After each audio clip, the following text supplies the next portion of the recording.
Welcome to DG IELTS. Grammar in IELTS is often misunderstood.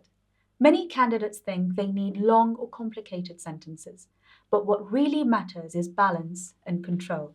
In this video, you'll hear a full speaking interview where grammar is used flexibly and accurately without becoming artificial. This is part of our structured approach at DG IELTS, where each video isolates one scoring criterion so you can understand how it functions within the bigger picture. As you listen, notice how structure supports meaning rather than overpowering it. Let's start off by asking you, do you enjoy learning new things? Yes, definitely. I find that learning keeps me mentally active and motivated. Even small improvements give me a sense of progress, which I really value. It also helps me to stay adaptable in different situations. What skills would you like to improve? I'd like to improve my communication and leadership skills, particularly in professional settings. As responsibilities increase, these abilities become more important. I think they influence not just performance, but also relationships at work. So it's something I try to develop steadily. Do you prefer studying alone or with others? Most of the time, I prefer studying alone because I can concentrate better that way. However, I do see the value in discussing ideas with others occasionally. It can reveal perspectives I might not have considered. I'd say both approaches have their places. Has your way of learning changed over time? Yes, quite significantly. I used to study without much structure, just focusing on quantity.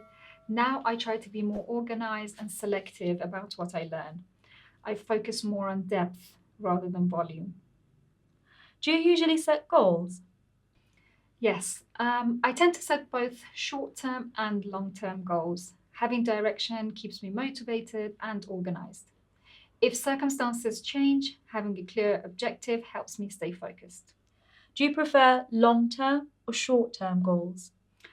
I think both are very important, but they serve very different purposes. Short term goals keep me motivated in the moment, whilst long term goals provide overall direction. Ideally, they should support each other. Do you enjoy working in teams? Yes, especially when communication is clear and roles are defined. Teamwork can be very productive and motivating. However, it requires cooperation and flexibility from everyone involved. Do you think experience is more important than theory? In many situations, yes. Practical experience often teaches lessons that theory alone cannot. That said, theory provides a useful framework. Ideally, both should complement each other. I'd like to talk about a decision I made a few years ago that had a very positive impact on my life, and that was deciding to change my career direction. At the time, I was working in a role that was relatively stable, and although it provided me with financial security, I gradually realized that it wasn't particularly fulfilling. I'd been working long hours, and despite all the effort that I was putting in, I didn't feel that I was developing either professionally or personally. This feeling didn't just appear suddenly, it built up over time as I reflected on where my career was heading. After thinking the situation through carefully, I came to the conclusion that if I wanted to grow and challenge myself, I would need to step outside of my comfort zone. Making that decision wasn't easy. I knew that changing careers would involve uncertainty, and there was always the possibility that things wouldn't work out immediately. However, I felt that staying where I was would eventually lead to frustration. Once I made the decision and I started moving in a new direction, the impact became clear fairly quickly. I felt more motivated at work and I also developed greater confidence in my ability to adapt to a new situation. Looking back now, I sometimes wonder what might have happened if I'd stayed in my previous role. But I'm confident that choosing change allowed me to grow in ways that wouldn't have been possible otherwise. Why do some people struggle to make important decisions? Many people struggle because they fear making irreversible mistakes. When a decision has long term consequences, the pressure increases significantly. This often leads to hesitation or overthinking. In some cases, the fear of regret becomes stronger than the desire to progress. As a result, decisions are postponed rather than made confidently. Do people have more choices today than in the past? Yes, without a doubt. Technological development and globalization have expanded options in education, careers, and lifestyle. While this creates opportunities, it also increases complexity. Too many options can make people feel overwhelmed. So, greater choices does not always mean greater satisfaction. Should decision making skills be taught at school? I believe they should.